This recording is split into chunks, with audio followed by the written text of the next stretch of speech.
मध्य मत के सभी दर्शकों को नमस्कार। मैं भारत भूषण आर गांधी इटारसी से। होशंगाबाद जिले के दो प्रमुख नगर इटारसी और पिपरिया के लिए ट्रू डार्ट्स मशीनें आनी थी, जो इसी माह आकर के इंस्टॉल हो जानी थी। इसके बारे में जानकारी लेने के लिए होशंगाबाद जिला क्षय अधिकारी पुरोहित से हमने बात करी। डॉक्टर पुरोहित ने बताया कि इन मशीनों के माध्यम से जिस तरह से टीबी के मरीजों की जांच हो जाती है, उसी प्रकार से कोरोना की भी टेस्टिंग हो सकेगी। ये दोनों ही नगर आसपास के बड़े क्षेत्र से जुड़े हुए हैं। इटारसी में मशीन इसलिए भी जरूरी थी क्योंकि इटारसी से कोरोना के 37 मरीज निकल करके आए थे और उनमें से 3 की मृत्यु भी हो गई थी। अभी भी संभावना यह है कि इस क्षेत्र में जिले में टेस्टिंग ना होने के कारण कई मरीज होंगे।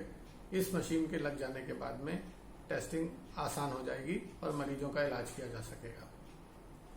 उन्होंने ये बताया कि इन मशीनों के लिए विशेष प्रकार के कैबिनेट जो 12 जून तक आ जाने थे, लेकिन आज तक नहीं आ पाए हैं। इनके आने के बाद में इन मशीनों को इनके कैबिनेट में इंस्टॉल कर दिया जाएगा। दोनों ही स्वास्थ्य केंद्रों इटारसी और पिपरिया में तैयारी कर ली गई है। इटारसी श्यामा प्रसाद मुखर्जी अस्पताल के अधीक्षक डॉक्टर अरुण कुमार शिवानी ने यह बताया कि इस कक्ष के लिए एसी और फ्रिज भी होशंगाबाद में आ चुके हैं। होशंगाबाद में पहले कैबिनेट पहुंचेंगे और फिर इटारसी आएंगे और उसके साथ में सारा सामान यहां आकर के इंस्टॉल होगा। इटारसी के श्यामा प्रसाद मुखर्जी अस्पताल में जहां इस मशीन को लगना है, उस जगह पर हम आपको लिए चलते हैं।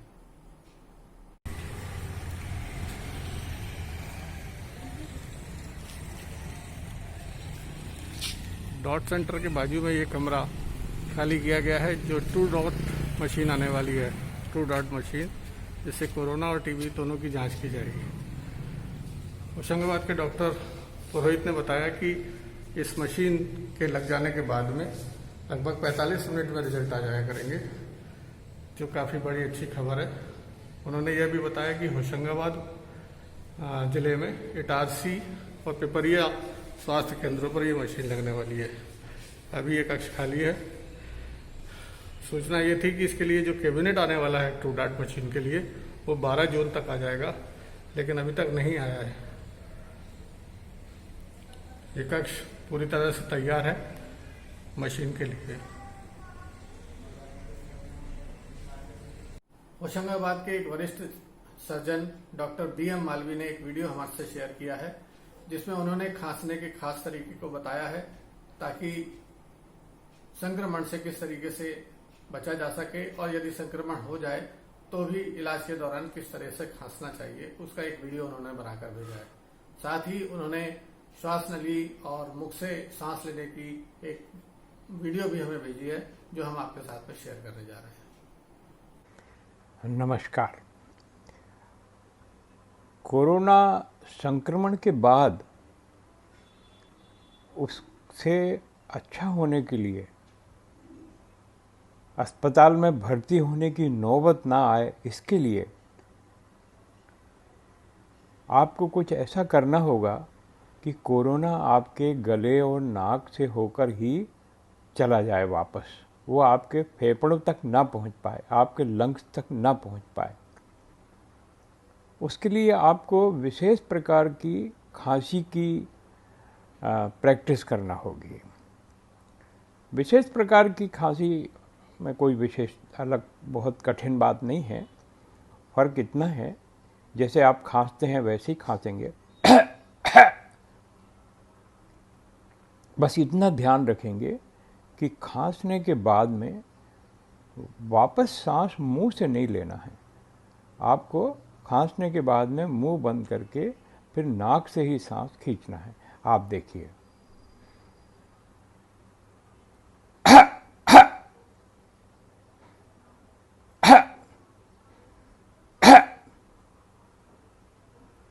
आप जब खांसने के बाद में आप मुंह से ही सांस लेते हैं, तो जो वायरस आपके गले में हैं, जो आपके नाक में हैं, वो वायरस बाहर जब आप नाक से सांस लेते हैं तो यहाँ से हवा जाती है और नाक के इतने हिस्से में उस हवा में कुछ नमी मिलाई जाती है आपके शरीर के द्वारा, उसमें से जो धूल कण होते हैं उन्हें रोक लिया जाता है और उसको गर्म कर दिया जाता है। आपके जो खून का तापक्रम होता है उससे आपके नाक से जाने वाली हवा में थोड़ी गर्मी आ जाती है। इस तरह से नाक से जब आप सांस लेते हैं तो आपकी सांस में जाने वाली हवा में से अशुद्धियाँ निकाल दी जाती हैं, नमी मिला दी जाती है और उसको गर्म कर दिया जाता है। इस तरह से नाक ही सांस लेने के लिए उपयुक्त अंग है। मुंह से सांस केवल इमरजेंसी में लेना होता है, जब या तो बहुत ज़्यादा थक गए हों या आपकी नाक बंद हो, और ये दोनों ही हालातों में आपके सांस के द्वारा जाने वाली हवा में से ना तो नमी मिलाई जा सकती है, ना उसमें से धूल कण हटाए जा सकते हैं और ना उसे गर्म किया जा सकता है। इसलिए यथासंभव नाक से ही सांस लेना चाहिए। सभी प्राणायाम प्रक्रियाओं में ही नाक से ही सांस लेने का प्रावधान है। मुंह से जब आप सांस लेते हैं तो ये ना तो उसमें गर्मी मिलती है, ना उसमें से धूल कण हटते हैं और ना ही वो नमी उसमें मिल पाती है, और वो सीधी आपके गले में से होके और आपके ट्रेकिया में यानी ये विंड पाइप में चली जाती है। और ये यहाँ पे जो वायरस पल रहे हैं, ये सारे वायरस जो पल रहे हैं, वो मुंह से यदि आप सांस लेते हैं तो तेज़ी से हवा के बहाव के साथ वो आपके विंड पाइप में जा सकते हैं और वहाँ से लंग्स में जा सकते हैं। यदि हल्की खांसी है, आपका गला साफ नहीं होता है, आपको लगता है कि अभी कफ है आपके फेफड़ों में, तो आप गर्म पानी की भाप ले सकते हैं।